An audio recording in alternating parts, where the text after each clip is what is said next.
Welcome back to another video from A Guy and His Projects.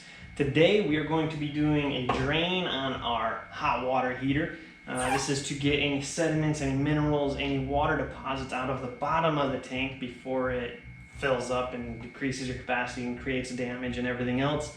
No good situation. Super easy remedy. Just drain your tank once in a while. Depending on where you live is going to determine how often you do that. Some people it's going to be a year, some people it's going to be 6 months. Personally, I would recommend every year at the minimum. For where I live here in the greater Phoenix area, we have a company called Johnson Utilities. If you want a good laugh, do a Google search. Plenty of good information on there. And needless to say, we're going to do this every 6 months. You do some research, you'll figure out why. So our water is super crappy, super hard, super pretty much anything but good. So we're going to be draining this, getting all the sediment out. First thing you want to do before you even start this project, if you have an electric hot water heater, you're going to turn off the breaker. This is just you don't want your heating element heating open air because it's going to be overtaxing it and bad situation for the equipment.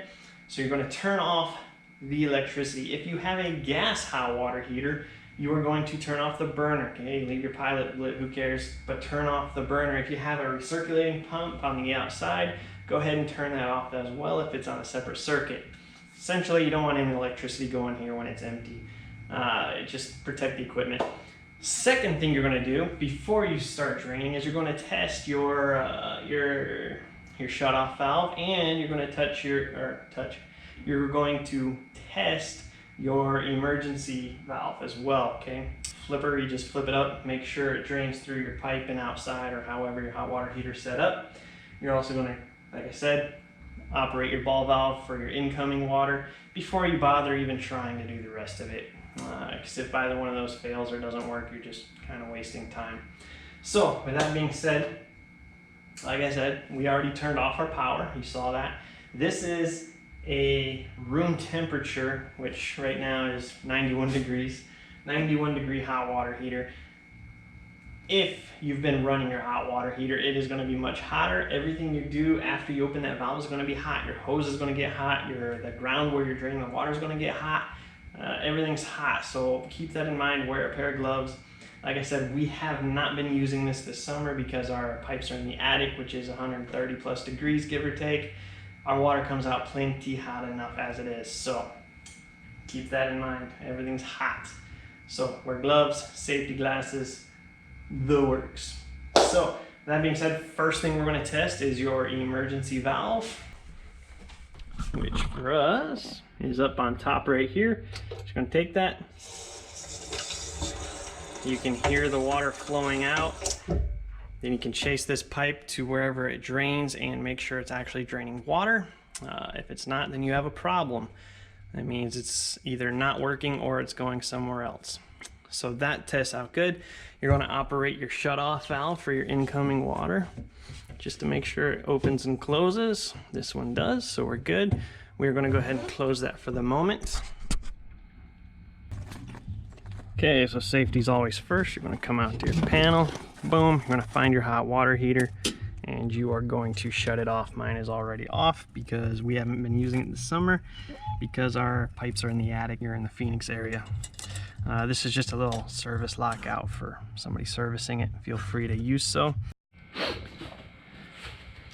And then you're going to come down here, you're going to grab your hose, preferably a heavy duty one. Like I said, it is going to be hot water depending on what you have your thermostat set at. If it's 120 degrees, this is going to be 120 degrees. If it's 150, this is going to be 150. Catch my drift? So make sure it's a heavy duty hose or you've let this cool off for several hours. Just going to connect that in place. Depending on your hot water heater, this valve is going to look differently than mine.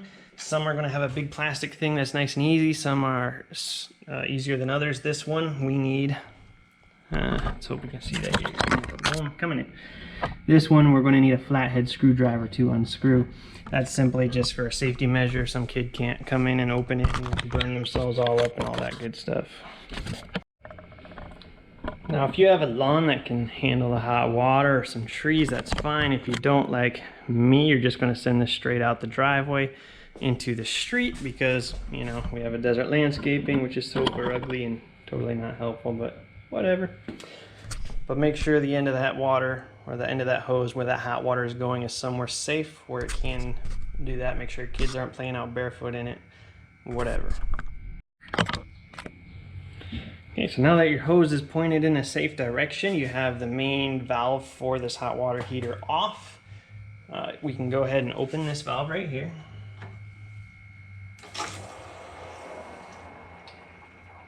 And you can probably hear that flowing like crazy.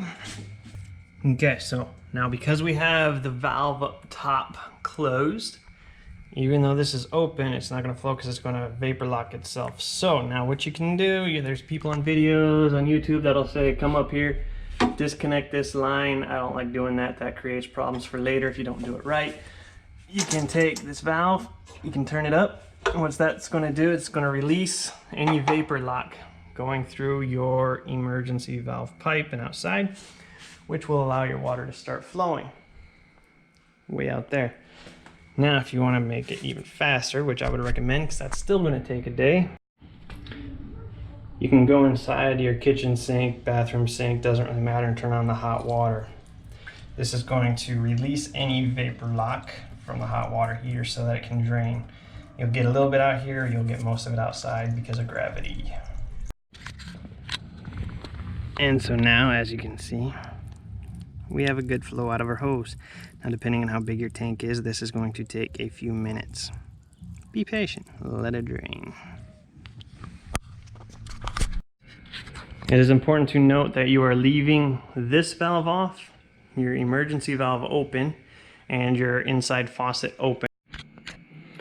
Okay, so once you are pretty much done draining out there, then before you fill it back up, you kind of want to just stir the pot a little bit, anything that is settled on the bottom. So you're going to come up back to the top. Meanwhile, you still have your interior hot water valve on in a sink somewhere. Just keep it on. You're just going to open this. Let some water in. Just not, you don't need a crap ton, just some. Just to stir everything up on the bottom, get any sediment that settled while you were draining. Because it's a slow drain, it's not really mixing everything up. Right there, that just mixed everything up, and we didn't fill it, so all that stuff that's now mixed up can now flow out the hose, theoretically. Something else worth a note, sometimes if you've got a lot of sediment in the bottom of the hose, it'll stop draining. In that case, just grab a wet dry vac, put it over the top, and suck it out. You can also do that to speed up the whole flow of things if needed and it's draining too slow. Just keep in mind that if you are actively using this hot water heater, this is going to be very hot water going through that wet dry vac. Just something to keep in mind.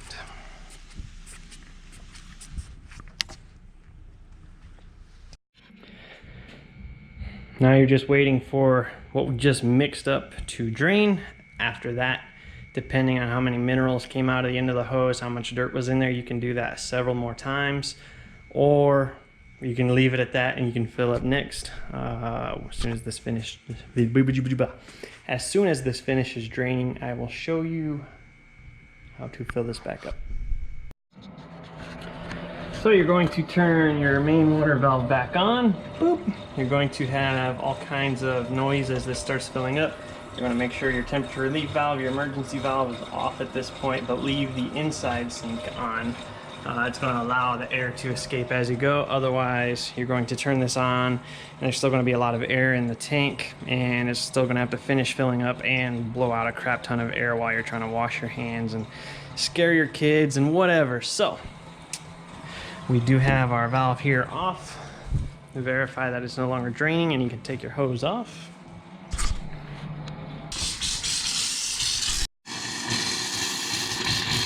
As you can hear, it's going to make noise. That is fine. You're just getting the air out of the system. Let it go. Go ahead and take your hose off.